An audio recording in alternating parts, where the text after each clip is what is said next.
Ja očekujem da bi već tokom sutrašnjeg dana mogli dobiti neke dobre rezultate.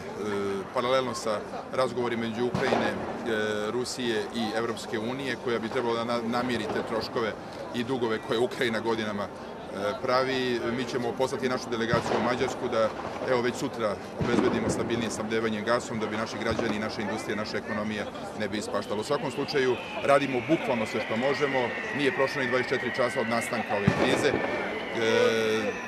U funkciji smo svi, evo i tokom ove noći, i tokom Badnje večeri, i sutra na prvi dan Božića brinut ćemo svemu ovome. Stalno smo u zasedanju, krizni štab radi i moramo građanima da obezbedimo toplotu. Veoma mi je žao, stvarno, danas mislim na građane koji nemaju mogućnosti da se u toplanama koje se greju na gas, taj energent supstituiše mazutom.